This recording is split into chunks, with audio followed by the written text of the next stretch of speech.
Welcome to the Company of Dads podcast, where we explore the sweet, silly, strange, and sublime aspects of being a lead dad in a world where men, who are the go-to parent, aren't always accepted at work, among their friends, or in their community for what they're doing. I'm your host, Paul Sullivan. Our podcast is just one of the many things we produce each week at the Company of Dads. We have various features, including the Lead Dad of the Week. We have our monthly meetups. We have a resource library for all fathers. And for people interested in more, the one-stop shop for everything is our newsletter, The Dad. So sign up at thecompanyofdads.com/The Dad. Today, our guest is Will Hoffman, founder of Pittsburgh-based Hoffman Wealth Management.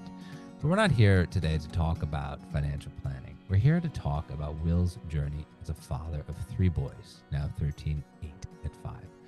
His oldest has NF, an incurable genetic condition that causes tumors to grow on nerves throughout the body. He's dedicated himself as a dad to raising money in the hope of finding a cure and improving the lives of people with NF. Welcome, Will, to the Company of Dads podcast. Thanks, Paul. Thank you so much for having me. I'm looking forward to the conversation. So your oldest son, Liam, has NF. He's 13 now. You found out about the condition when he was 10. How did that happen? How did you learn that Liam had NF? Well, it was always on our radar. He had, since the time he was a toddler, had what are called cafe au lait spots, which are just very faint, irregular birthmarks on his body. And that's really the first indication of NF. And you know, through the advice of our pediatrician, just monitor these. They never really got to a point where they were a concern. And then as he entered elementary school, had a lot of the learning challenges that come along with NF. So that's when we started working with our local NF clinic at Children's Hospital in Pittsburgh and received his official diagnosis in 2021. So he would have been just 10. Yeah. How common is NF among children? It's a lot more common than you think. It affects anywhere from 1 in 2,000 to 1 in 2,500 births every year. It is the most common genetic disorder that exists. So there is a robust community that is very supportive and helpful, and a lot of science being done on the condition and trying to find treatments and cures. Yeah. And you said you had some sort of indication, you know, for a few years, pediatrician gave you advice. But what was it like on the day when you got that diagnosis?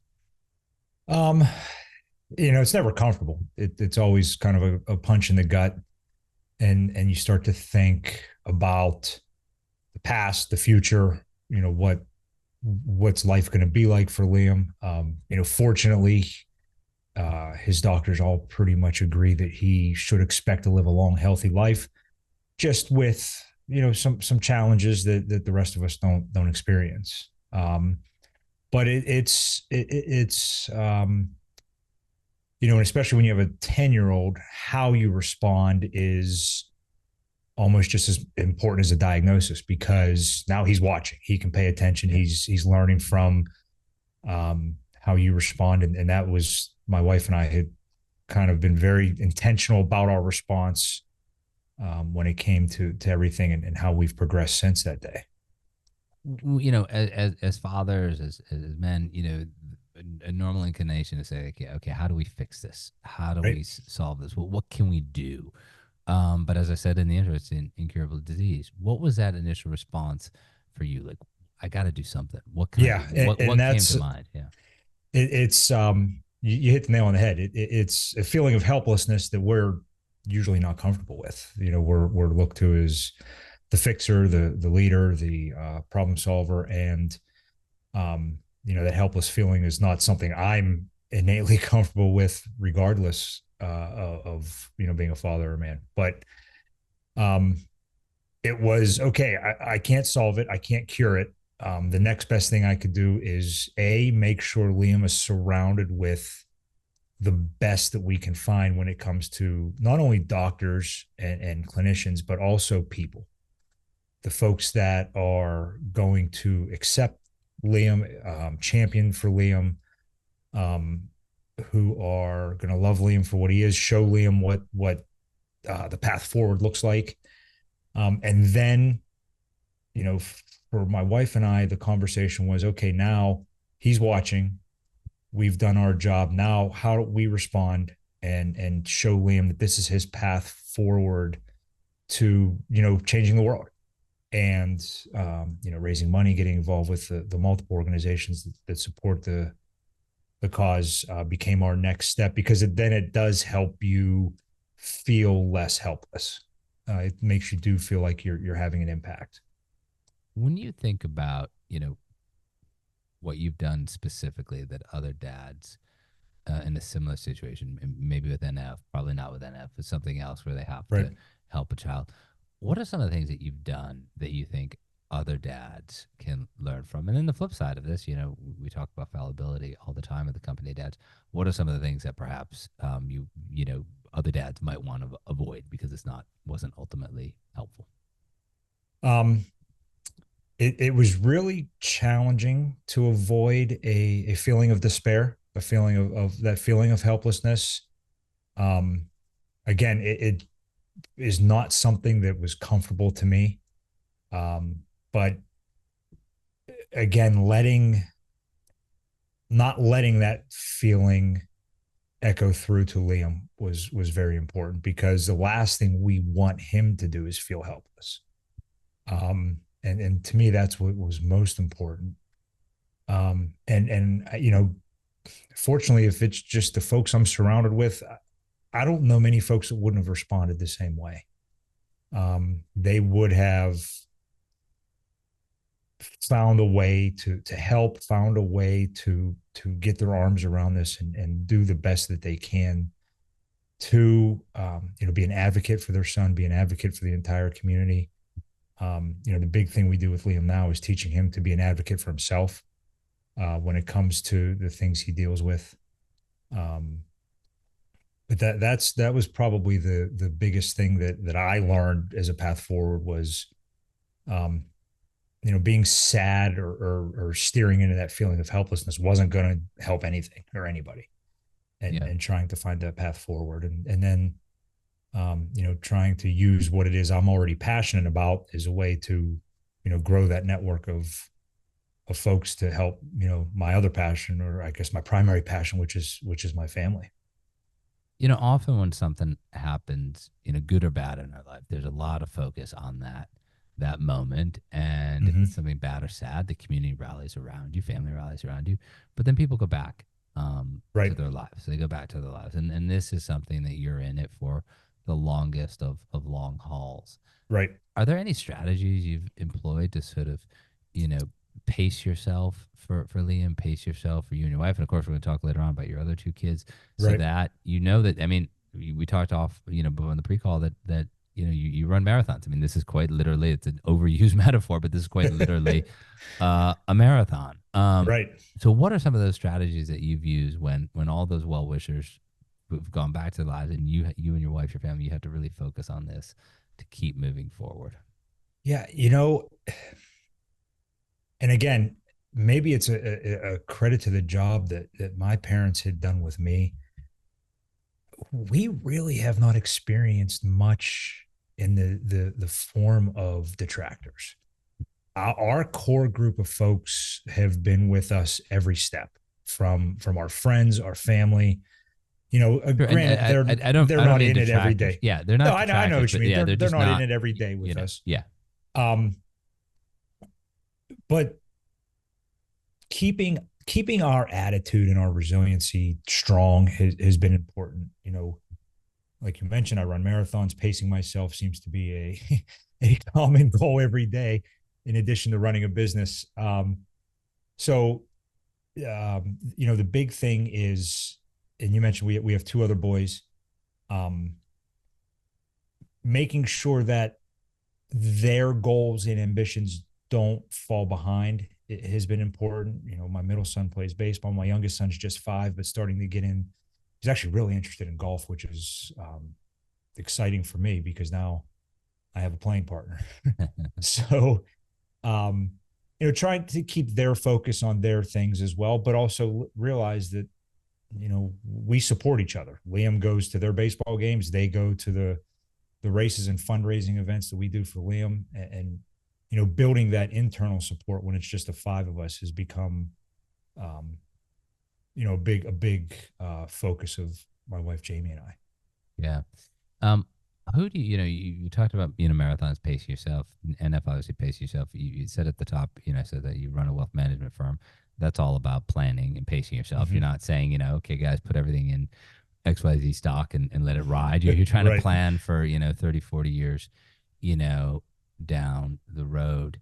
Um, but when you put that, the formal diagnosis is still only 3 years old. So when you think about, you know, planning that you're doing, and again, with an eye toward listeners who may be in a similar situation, what have been some of the key things that you've done, planning wise to sort of keep your work life going, keep your married life going, keep supporting your other children, but also really be there for Liam and what he needs? How have you sort of planned all of that? Because each one of them's a lot. Sure. And I am, maybe selfishly, but it's never with a selfish intent. I'm very protective of my calendar. I am, for example, yesterday we knew we were spending some family time at the golf course and having dinner afterwards. And there was an option to reschedule one of my middle son's baseball games. And I said, yeah, we're just going to have to skip this one because we've got some family things that are important to us. And, we stay away from Sundays when it comes to those things. That's the day for the five of us to be together. That's great. But very diligent about protecting my calendar so that I either make sure I have time to navigate these things or that my time is blocked appropriately. Has really been probably my biggest resource. It may be a little bit of a problem with everybody else, but trying to keep that calendar disciplined and blocked and defended has been important to me. Yep. Yep. And what about, you and your wife and you're trying to do stuff, I did a different podcast, but it was with a woman whose a daughter, I also had three kids whose daughter had a congenital disease. And they really made a point, she and her husband, where I think it was like one night a week, she got to go do something and he got to do, it wasn't like that, but they kind of carved out time. How have you thought about, your own time, your wife's time, your other kids, so that you all have, time to do the things that are fun Sure. and that the whole focus is just not on this one thing.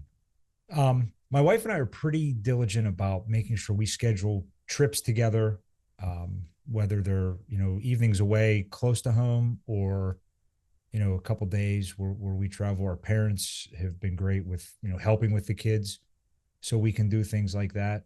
Um, Probably our most important asset has been our network of babysitters that we can always usually count on to help us out so we can do things like Yep. that. And so we can do things with the boys individually as well. For example, when I did the Boston Marathon, we just took Liam with us so that he could experience that trip. We could do some things that, some of the historical things my then 4-year-old was not going to be that interested in. We take Liam and Miles, my middle son, to some things without the baby. We take the baby; he's 5 now, but we take the youngest one to some things on his own. Um, so trying to make sure they have their own individual interests that are the focus and they get their time with us. As mom and dad on our own has also been something that has been important. I'm probably more adamant about my wife going to do some things on her own than she is sometimes. I don't know if that's just the mama bear in her that wants to be with her boys, but taking time for her to, even if it's just take a walk or something, is kind of, I try to encourage more than she's willing to take sometimes. Sure. You're in a business where you're listening to other people tell you their stories, and you're trying to help them plan and game out what their future will look like. And if they have, certain financial, certain family issues, you're going to help them solve it. Right. Turning that around, how have your clients been involved in NF? What has their response been to what you're doing? Does that help sort of expand your support Yeah, network? and they've been amazing. We between my clients and our staff and team, um, I don't ever feel like I'm missing something, or I'm never made to feel guilty if I have to, go to a doctor's appointment, or, just case in point, Liam actually goes to school in our building now. We were having so many challenges with his brick and mortar school that we were really left with no choice but to move Liam into a virtual school environment. I share a building with my father, and it was really immediate. When the struggles got too much, we said, okay, we're going to convert part of the office into a classroom, and that's where Liam's going to go to school. And he might as well be one of our office staff members when he's not in class. So much so that the first day that he was in school virtually, I can't remember what I was, either on a web meeting, or I may have even been, I think I was a guest on another podcast that day. And I heard one of my other advisors, Nico, telling Liam, listen, if you're having trouble with the technology, make sure you can ask me for help too. If you're struggling. So they've embraced him in our situation, and really have never batted an eye, or I've never seen any indication that, that them or, Liam will pop in every once in a while if we have clients in and say hello, because they know he's here. So it's really been a great community, and they've really been accepting of Liam and welcoming of his presence here. Yeah. What happened in school that you had to move into a virtual school? So NF it's a moving target when it comes to learning challenges.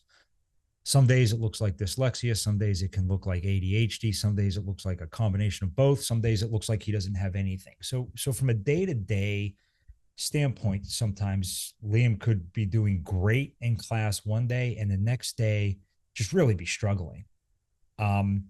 And in something as rigid as a public brick and mortar school, where they have 200 seventh graders that they're trying to keep all on the same track, rigidness just was not something that fits into the NF diagnosis. So after going through processes of things that he was entitled to, and the frustration of them not being offered, or not being delivered, or not being delivered consistently, we just finally decided to start exploring cyber schools. And what we have found is the cyber school that he participates in really accomplishes about 80% of his IEP to begin with, because of the innate flexibility that it offers. So if he's struggling, he can just turn the computer off and take a couple deep breaths and get into the next class. If he needs some individual help on a project or an assignment, they can deliver all of that virtually and at his pace. And if he gets tired or exhausted or something, they can stop at a certain point and pick up with him right where he left off. And the rest of the class really isn't a factor. So it was a way to give him the quality that he needed, but also at the pace that is necessary for him. We're talking about planning. We're talking about, the NF, but of course, Liam is much more than a diagnosis. He's a boy. He's a middle school boy. What are some of the things that he likes to do for fun? He's starting to really trend towards things in the art. He has created his own, he's created the logo for his own photography business, and is starting to, he loves taking photos on his phone. He does some video stuff for our firm sometimes. So he's really starting to trend in the artistic avenues. Although he just ran his first 5K a few weeks ago. So he's enthusiastic about sports. Whether it's baseball or soccer or football or whatever's happening in the backyard, are still very spirited competitions between the three boys. And he doesn't shy away from any of that. Sometimes he's the antagonist in a lot of that as well.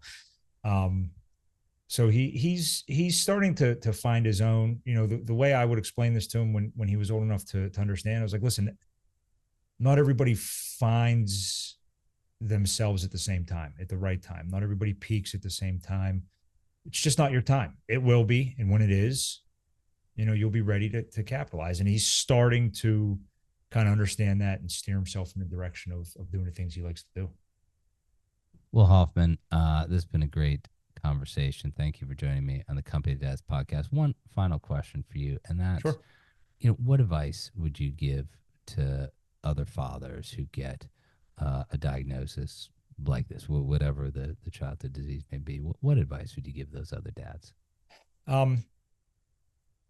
It's very easy to feel helpless, be sad, feel dejected, even look internally at a way at things that you could have done differently.